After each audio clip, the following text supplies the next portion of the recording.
instructors with a digital approach, on a mission to demystify AI, breaking it down with new tools and hope. They are the Droid Duo. These are not the droids you're looking for. They were once professors.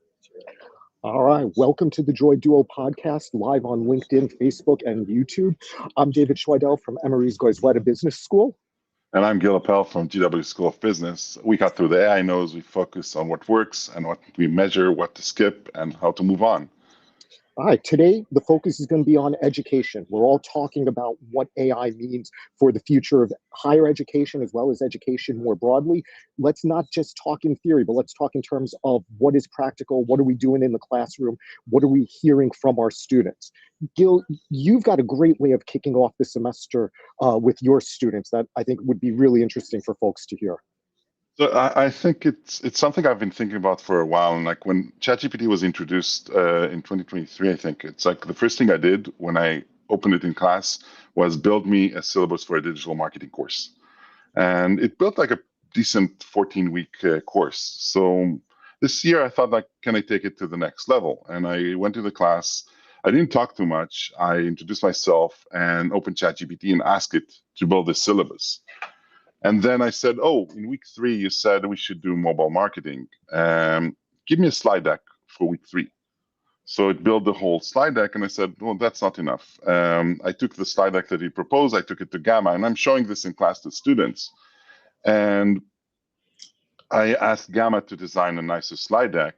And then I go back to chat, and I paste the slide deck in, and I say, okay, now I need a full transcript of what I should be saying in each of those slides, and you get a full transcript of how to present in each slides. And then I said, well, that's not enough. I can create an avatar of myself. So I went to HeyGen, created an avatar of myself in 30 seconds, and just for the students, because it takes time, pasted the first slide deck transcript in. And then I created the slide deck, and I showed the students how it looks. And this is how it looks. It's a whole slide deck that was not created by me. The text is not made by me. Just asking AI to do everything, including an avatar of myself talking in a voice that's like mine. And this is how it looks. Hello, everyone, and thanks for joining. Let's start with a quick reality check on just how fast this technology is moving. ChatGPT hit 100 million active users in barely 2 months, faster than any consumer product in history. Since then, generative AI models have exploded across text, images, audio, and now even video. They create content at human-level quality, or better, in seconds, and they do it with a fluency that feels almost magical. That magic is why so many of us are both excited and uneasy at the very same time. So then comes the next question that I'm surprised didn't get me fired already, is why are you paying $6,000 to take this course? This is a very expensive private college, and they're all sitting there in a course that had, at that time, 45 students on the wait list. And like, why are you here? And then we had this very interesting discussion. At first, I let them read your article on the thinkers and like how we think education should differ. And we started having an amazing discussion in class. Where the first answers were kind of disappointing, where I need someone to hold my hand, or else I won't study. Or, this is a course I have to take to complete my degree. But when you push back again and again, you get some more understanding. And even I understood better, like, why I am there as a professor. But it's not just to get a degree. It's not just to get through the funnel of, oh, I went to GW, so I have this degree from them, or build your alumni network, or even grow up. It's more about us being professors who curate the most current content that is needed by the students and by companies that should hire them, and how to apply this in a day-to-day setting. So how do I just use it? Yeah, and that's something that seems to have gotten lost. There are a couple of articles that have been posted online recently from poets and quants, both Stanford and Wharton MBA students, kind of decreeing that we want more, but the complaints they had been about the fact that they're being graded by AI. And I was actually surprised that they weren't complaining about, is AI getting used to produce the content that they're getting exposed to in the classroom itself? So that's a great question, because when I see all those things, I tell myself I have to be way better than what AI can create, or else I'm not useful. Look, and this is a competition that we've had before, right? Like it used to be, I'm competing with all of the other content that you could be watching right now. So I've got to be more useful to you than TikTok is entertaining, right? If you'd rather spend your time scrolling through your feed on TikTok, you shouldn't be here. I'm not doing my job in terms of delivering value that beats dancing cat videos. But now it's been challenged because the AI, the fact that you can get this content without coming to the classroom kind of eliminates that just providing content as being a sufficient value for higher education. And it's not just that. It's like, so it's funny. Like I will not name names, but like in one of the first faculty meetings that we had, like most senior faculties, the thing they wanted from AI was better plagiarism tester. Like how we can keep doing the same thing we did all the time and get better AI detection machines that tell, oh, they used AI, so we should deduct the grade. Instead of understanding that we cannot teach the same way we did. We cannot give essays anymore. Like at least And not in the classic way we did. yeah, we're a little bit privileged in the sense of we're in a business school. I measure success based on, do my students get better jobs than what they would have gotten without coming here? That's going to be a different vantage point than arts and sciences, where the very nature of thinking and accessing information and formulating arguments are being fundamentally changed. But the vantage point that at least I take to it is, this is what you're going to be expected to do on the job. These are the tools that are going to be available to you, and you sure as hell better know how to use them. I tell my students I'm very selfish because I want them to succeed, because it means that I'll get better students next year. And also maybe I'll get a chair funded by some student that super succeed, or a building named after me. But like their success is our success. And we cannot see like, oh, you cannot use these tools in class because it's uncomfortable for us. I'm telling them you're going to learn everything I know, and I try to improve every day to teach you the best tools, to find you the best jobs. And like this, I'm doing an assignment today in class, where they're supposed to do a segmentation, targeting, and positioning for weird products, and it's weird products by design to make it difficult for them to find solutions for those. But then I tell them, now you have 3 hours that I'm going to show you all the advanced tools. I'm going to go with each group separately, and all the advanced tools that you need to identify and solve these problems. And then when you're done, you created something out of a problem, you solved a problem. And I think like business schools, and like you were mentioning a bit of this if you want to expand more, but about getting real world experience with real companies rather than just making everything theoretical. Trying to block out the announcement, but that's one of the challenges that we're going to have in business education. I mean, I've been talking with one of my colleagues, and the question that we're asking ourselves is not, is AI going to have an impact, but what is that impact ultimately going to be? And if the only value you delivered before was following a textbook and delivering frameworks, I can get that from ChatGPT right now. I don't need a class for that. It's like, if all you did before was go chapter by chapter through a textbook, those days are gone. If like, take the marketing core. If Yeah. what I was delivering was, I'm going to do the 4 Ps, I'm going to do the 4 Cs, that's not a good use of my time in the classroom anymore. And honestly, that's not a good use of students' time to just be sitting there and be lectured at. So what we've changed is to say, okay, well, what could we do with AI? Can we solve organizational challenges? So last semester, I had partnered up with a couple of organizations, working with some internal organizations at Emory to say, all right, here are some workflows that take a lot of time. Can we incorporate AI to increase our productivity?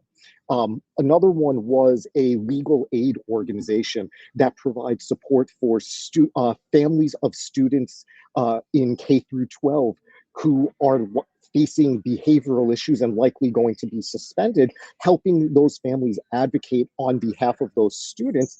And the students that I had in the class, a couple of them were your typical coders, but most of them were business students that had no experience in terms of coding. Where the technology is today, and we'll get into this assuming this podcast lasts a few more episodes, but the tools that are available make it possible for people who understand the business problem, understand what they want to build to create prototypes. Now, those prototypes might not be enterprise grade, but it allows us to say, okay, this is what we're trying to produce. Here is a working version of it and have organizational impact. That's a lot more of a learning experience than just listening to a lecture. So I think it's like you hit a point that I find very fascinating, because we have a privilege to give more to society in what we're doing. And what you're talking about stuff that are in the university, but I would really love to have the opportunity and like to break out of my like standard course and lead those groups of students helping small and medium businesses in the DC area. Because like stuff that they can touch, see, and feel, like and like small businesses are struggling now. First of all, a lot of them cannot afford all the fees that ChatGPT's gate kept if you don't pay the premium fees or others, and helping them thinking AI and promoting them their businesses in something that you can do in a short semester. It's not a lot of work. Oh, and again, we're able to kind of build those tools now, but there's also that's the direction we need to shift education in, because those entry-level jobs that used to exist likely aren't going to exist in the same volume before. And so what organizations are going to be counting on is that students come out more prepared and more capable of what they were able to do before. So, the experience that they might have gotten in that entry-level job, where are they going to get it? It's going to have to come as part of their formal education, so that they can say, hey, well, I'm graduating from a college and here's what I've done. Here is my demonstrable track record so far that tells you I'm ready for the next step within your organization. I wanted to pick up on a comment that Pamela had shared with us on LinkedIn. And Pamela, I completely agree with you. The discourse is critical, but we should be leveraging AI to say, okay, all of that, what I'll call the boring stuff, all of kind of the lecturing stuff and talking at people, we don't need to be doing that as much in the classroom. So this is what we should have, is kind of the ultimate flipped classroom, right? Do a lot of reading, do a lot of prep work outside of the classroom, so we can really dig into those issues in the classroom, and we can dig into current cases, current examples of what's happening in practice. I read the article on like Poets and Quants, and one of the things they said is that they were really upset. They were given cases and they were told not to think beyond the case. And like, this is the first thing I do. Like every year we do the Amazon case, and I tell them I don't want to hear what happened in the case. Assume I know what's in the case. What's Amazon struggling with now? And every year it's a new struggle. Like we do the Amazon case and the Nintendo Switch case. So this year, the Nintendo Switch 2 was introduced. What happened since? How would you do it differently? And what should they take from what's happening? And this is how students should challenge themselves. Not like, oh, I have this case, I have the slides I received from my professor who used the same slides that his professor used. And no, we have a class that's changing from any time that you go into the classroom, something might happen. And stuff happens all the time. Well, the pace at which things are changing seems to have accelerated, at least for the time being. Right? Like, what was prepared in September may not be applicable anymore in October. Right? No, teaching a class on AI, you're just like teaching a class on digital marketing. You might as well throw away 50, maybe 75% of your content year over year. Probably more. And this is why I tell my students, I will go off slides and talk about any content you're interested in. Last year I think it was last year that Spotify introduced the books, right? Selling audiobooks online with the horrible pricing scheme that went kaput when they introduced it. And we went through it, why does it not make sense to have an app that everything is free on it, and then you want to try something and you don't even get the first chapter for free? And you have to switch people from the mode of we're consuming to the mode of, oh, I need to pay now. And this is things that, or when Meta introduced the metaverse, and why did that happen, or what are they trying to get out of it? And things are happening all the time. And now with AI, yeah, of course. And you were showing me Replit, and then we were talking about Base 44 and other platforms that help you create apps from text. And I show this to my students. They need to know. I need to know what can I do from it, what my professor thinks I can do from it. And now that I know like the baseline, where can I take myself and put it into it? Yeah. And that skill set's going to translate across student interest, right? If you want to work for a large company in a given role, you need to be fluent in what AI can do for you, what you can offload to AI to be more productive. If you want to go out and start your own venture, these are tools that are going to allow you to get started on those things.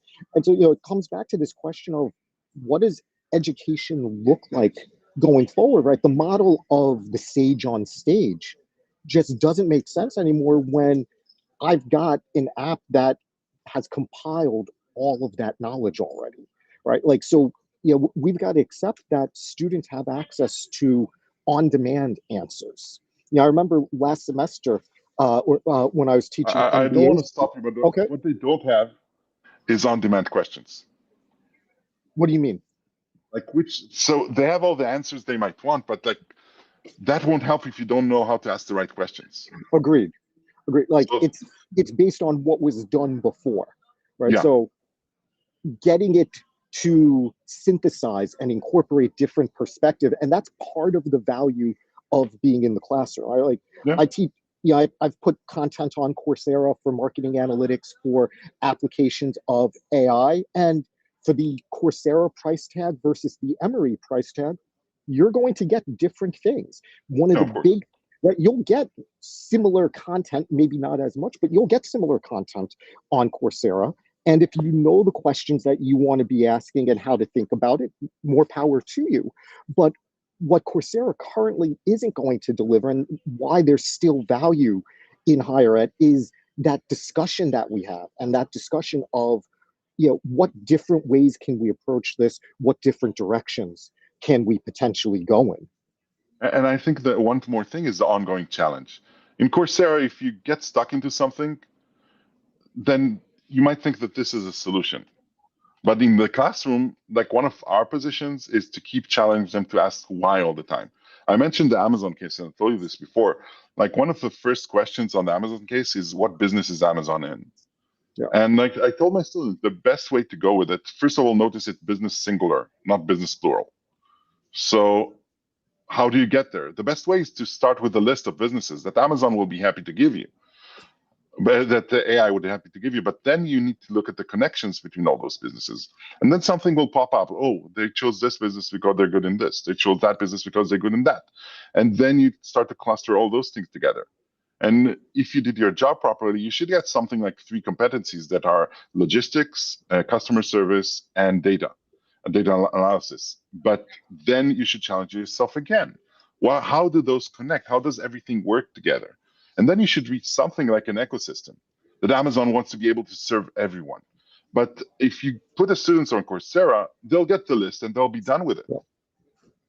And I think this is what we're trying to do, to teach them to challenge themselves again and again. Well, and kind of in some sense, the beauty of what AI can do is it can take the way that you're thinking about it and explaining it and potentially leverage that at scale. So you teach a class, what's your standard classroom? 60, 70 students?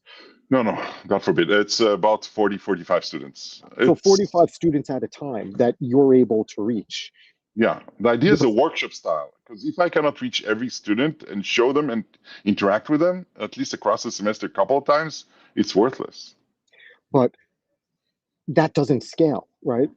And that's part of the challenge that higher ed is going to face, is our seminar type environment, or even our lecture hall type environment, doesn't necessarily scale. So if part of the university mission is disseminating knowledge, we should be doing it more broadly, right? It shouldn't be, when I was at University of Wisconsin has this great idea called the Wisconsin idea. And the general premise behind it is that the borders of the state is how we should think of the borders of the university, that anything produced at the university should be able to impact anyone living in the state, right? So, universities are businesses, we've got to run them as such. But if we really want to have kind of that positive impact and knowledge dissemination, we should be taking advantage of the technology to be able to get our ideas out there. And you had shared a a video come. I think was it Albania that created the minister?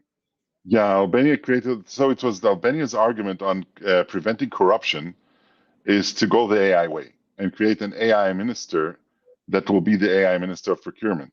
And the video I shared is like the instance that that AI agent or whatever you want to call it, agent minister, or I think her name was Delilah or something like that. That how she protected herself from arguments against why she was chosen. Let me put it on. Yeah. Disa më kanë quajtur antikushtetuese nga që nuk jam njeri. Kjo më ka lënduar.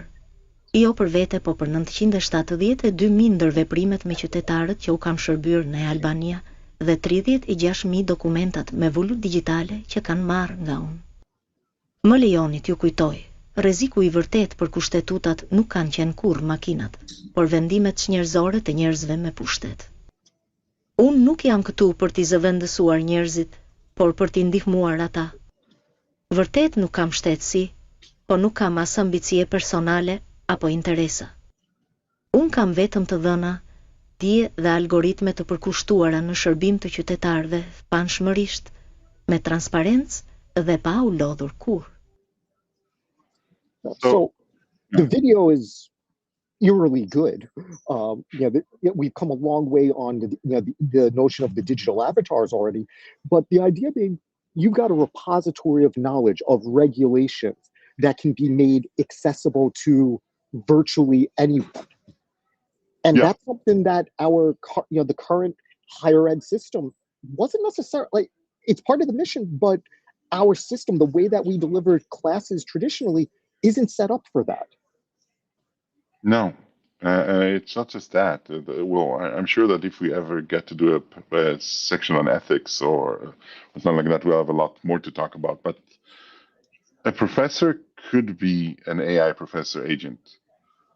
But then, like, okay, you learn the basics, but to take you to something that's constantly updated, constantly curated, constantly advancing the students, an AI agent, not at this point, would not be able to create connections with companies and organizations. Like, I have the best fitting students for you.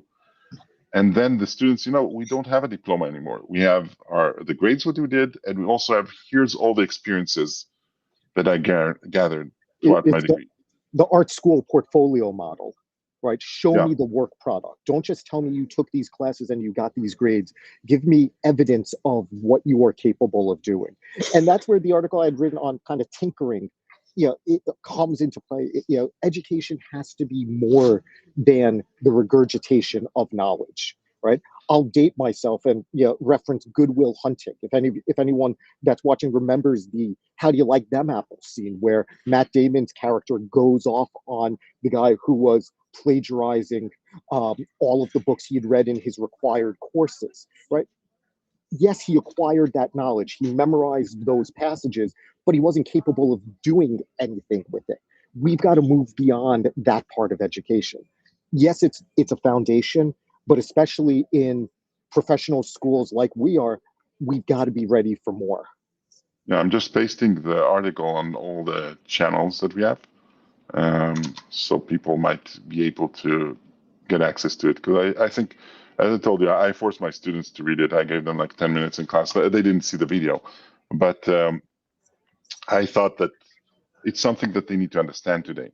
That without experience, like, companies would not want you. Like, everyone's talking about the junior problem, the senior problem, and like you saw the article saying that the senior with Claude can do better than like the senior with 3 juniors. Yeah. And since we cannot create seniors in college yet, but we can create juniors with more experience. It's going to be a competition. I just want my students to win, and I'll do anything I can to give them the best tools to, when they go out there, to get a job. And if it means like working with small companies, if it means building their resume, if it means like going on LinkedIn Jobs and check in like what people are looking for and telling them, hey, you need to know pivot tables because this is what businesses are looking for. You need to know how to tell stories with data like Tableau and other tools because this is what businesses are looking for. And I think that is one of the things that we should adapt to do. And a lot of professors can't do this. Right. And we have to be careful about how we do it, right? Like not all the tools are good and they're not always going to get it right, Pamela? They are going to make mistakes, and we don't know the long run impact yet of what's happening to the brain as we're using AI tools. What is it doing to critical There's some thinking? preliminary research There's some early research that it's not positive, and the financial model that these AI developers are operating under probably feeds into it. To me, it reminds me a little bit of the problems of social media, that we screwed up regulating that space, and I was hoping we wouldn't make the same mistake with AI. But until there is such regulation, I see very little reason that businesses aren't going to try to push in this particular direction with their junior employees. I see, like, and I don't want to talk about too many bad things. It's only our first episode. But like when your boss vibe codes your job and does a poor performance, how do you explain to your boss that the AI made a mistake and he misunderstood the assignment? And that's going to be a big difficulty. But like at this point, higher education, the first thing is like, okay, you cannot come and say like all the professors need to incorporate AI in their courses. Because AI shouldn't be siloed in a course. We shouldn't have like a slide deck, oh, this is our AI deck. And I teach a class called AI in Marketing because it's novel and the students need to get exposed to it. That class should not exist 3 years or so from now, right? Like that should just be marketing. Yeah, it's like AI in Word documents. It's like marketing in Word documents. Yeah, I think that. But a lot of people are not understanding it. A lot of people are not comfortable with it. Yeah. I shouldn't tell you how many professors glided since then. You're not changing any of those slides. Oh, absolutely. I mean, it's a horrible secret of how few slide decks for a given course are probably floating around academia at this point. But I remember reading a New York Times article a couple of weeks ago about the CS major, the computer science major, that got rejected when they applied to Chipotle for a job. Right, like they didn't have the experience. Well, the job market is changing, and I feel bad for students that are going to get caught up in this transition. But we've got to start changing the way we deliver education so that they're prepared for the world. I want to champion my students. I don't want to feel bad for them. I want my students to feel confident that I did everything I could. Anything from, we were talking about not showing too many tools, but like one tool that if I can share one thing, and I'll post it, like is the Career Dreamer that Google created. Have you played with it? Yeah, I've seen this one. And the idea of the Career Dreamer is like you post in like what you want to do and how you think about things, and it helps you navigate to another career. And not just that, it will help you create an AI chatbot that will train you to work through that career. And I'm posting like this is something that should be used by all advisors. Yeah, and if you're an MBA student that went to an MBA program, and just now a lot of you will transition to a new job after this, it will create a Gemini chatbot that will train you how to become that new person, how to highlight and what you need to highlight in your career, and what skills you need to learn, and how to reposition yourself. And I think that those are the things that we should be working on with the students. I took 15 minutes into my classroom and told my students to experiment with this.